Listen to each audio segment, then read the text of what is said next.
Kalimaro, everyone. Okay, so I was just checking whether you guys are awake or on an airplane mode. I know Kalimaro is for good morning, and unfortunately, that's the two word that I know in Greek. All right, so let me stick with English. So, good afternoon, everyone. My name is Lucky. I'm from ManageEngine, and the next 10 minutes, I'm going to present to you something which is really important. So if you listen to this, you're going to become a millionaire, not a billionaire, in over the next 7 days. I'm just kidding. All right, the same old GDPR concept. And I know it's a good setup here, like the noon after food. Like it's a beautiful setup. If I was one of you guys, I would just take that balcony seat over there and would take a nap. Trust me, that's what I would do. But I wanted you to give here a little bit of focus because I'm not going to market or put up some information with regards to the products here, but rather I would just show you some concepts, how you could securely maintain your Active Directory environment by just giving up a basic design to it, and of course, the file system that you have in your environment. So that's what I'm going to talk about for the next 10 minutes.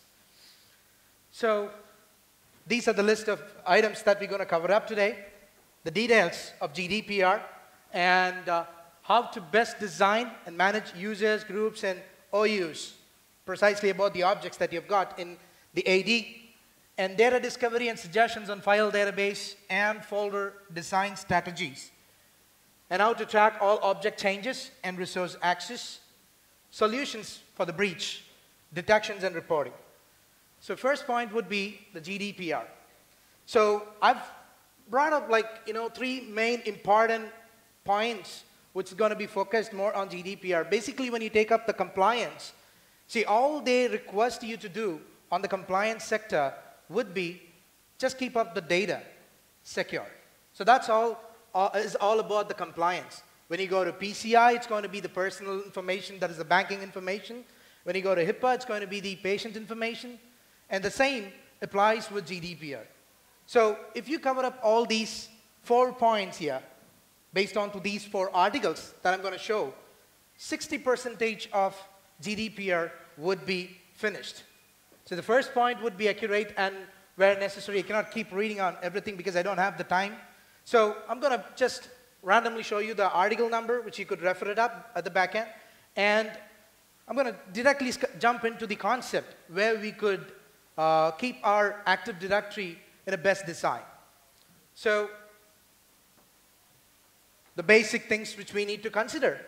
How are we going to secure our environment without any softwares? Or are we going to put up some softwares in the place to get all these information? Well, like I said about the 60%, it's up to you guys, the admins, who could keep things secure. The first point would be name the groups that access personal data for easy recognition. See, any user that you take a look in your environment, he's going to be a normal user. He's not going to access any other user's information except for the administrators and somewhere the financial users or the finance team guys who's going to take care of a little bit of deep dive information. So if you are aware and you know that all these users are going to stay in that particular OU or on a separate group, then it will be easy for you guys to track down and know what is actually happening in your environment. So that's one way to keep up the personal data for easy access. Second one, create OUs. Keep all these users in that particular OU. So you know that these are the list of users who are going to get access and give access to all those informations, don't you? So if you just add them all on a default administrators group or a default domain admin group, let that be an enterprise level of administrators group, then you're going to mess things up. Because when you run up something and you wanted to find out what was the cause behind this particular breach which has happened, then you're going to round and round, and it's going to take up a lot of time for you to find out what actually happened in your environment. Rather, if you have them all on a single OU or on a customized OU and a custom group membership that you provide, then it's going to be pretty much easy for you to cover it up with all these concepts. And do not use existing group, like I said about it. And technologies to consider. How are we going to actually do this? Isn't that really a simple job? So Microsoft has by default provided a lot of things for you guys to utilize. The first point would be group policy, where you can design and you could do wonders with group policy. So if you have a policy perfectly set up in your environment, you have nothing to worry about. So who have what access? So that's exactly what GDPR refers to, where if someone has already been taken or accessed another user's information, then obviously we need to be notified and we need to accept that there is a breach that's happened. So rather going up with that particular point, if we have a policy set up, and that's the line where all the users stop, and only the admins can cross those lines. And the technologies that you could utilize with the group policy is group membership, map drives to the personal data. If each user has their own map drives, then they're not going to have access to anyone else. Rather having all the information commonly shared on a file system, you could just put up a map drive and ask those users to just access their own information alone.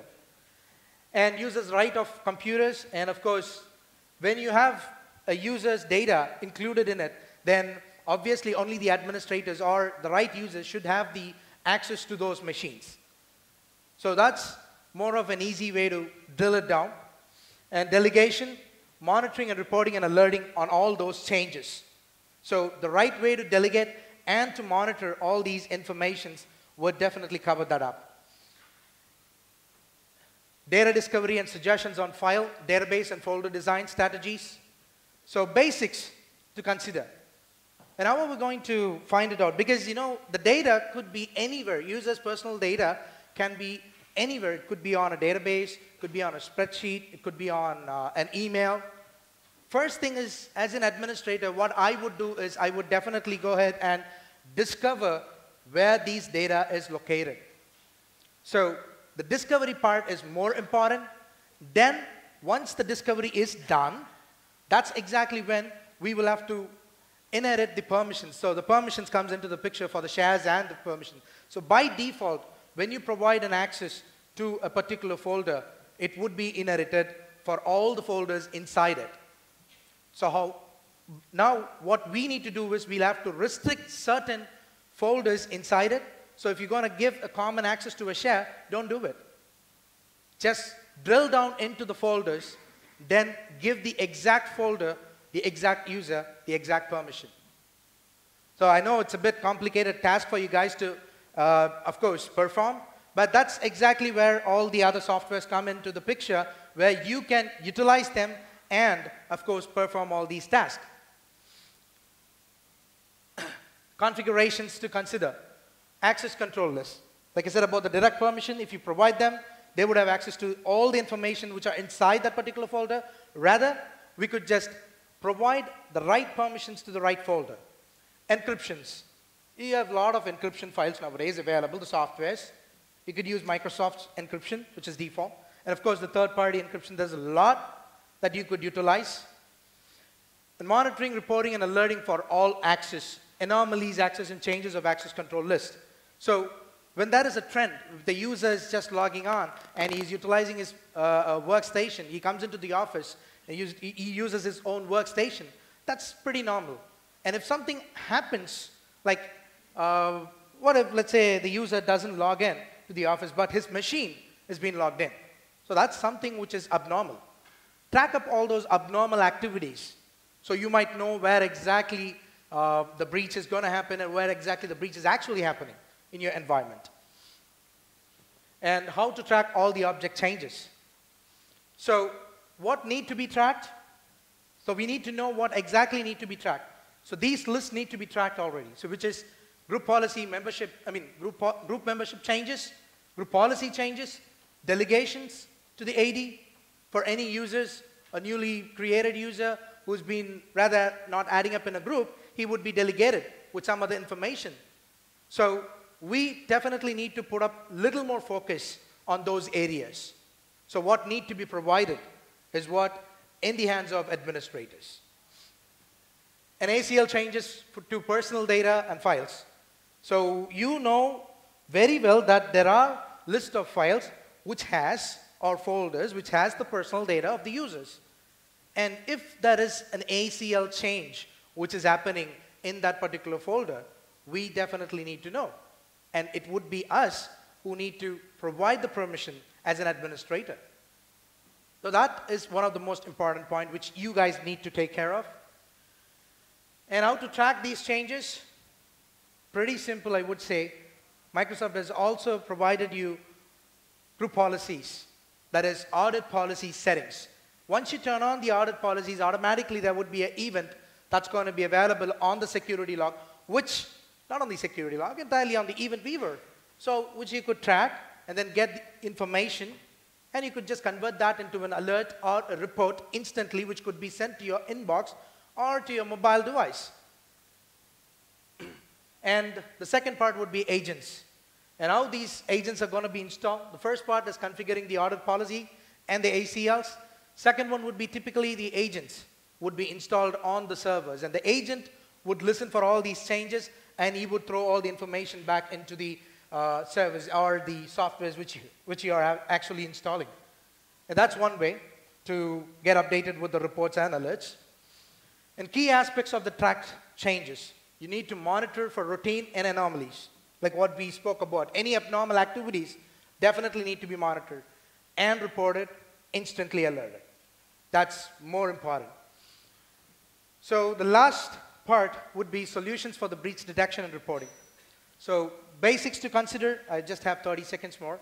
So you could just have a quick overview on all the basic parts. Focus more on the common breaches like brute force attacks or ransomware. And what do we do when these activities are happening? So if you take the necessary measures to cover up those aspects, it is already secured. Then you need not worry about anything else. And monitor to know the behavior of the users, breach behaviors, of course, SQL injection, firewall rule changes, service installation across multiple machines, and privilege escalation. Solutions need to include thresholds for false positives. So these are some of the informations or some of the updates that I could share it with you guys. And of course, this is what the summary that we have seen today. And thank you very much for the opportunity once again, guys. Hope I was giving you what exactly you guys need, not about the billionaire stuff. And if I know already how to become a billionaire, I would not be standing here and giving you the presentation. Rather, I would be partying somewhere. So thank you very much for your time.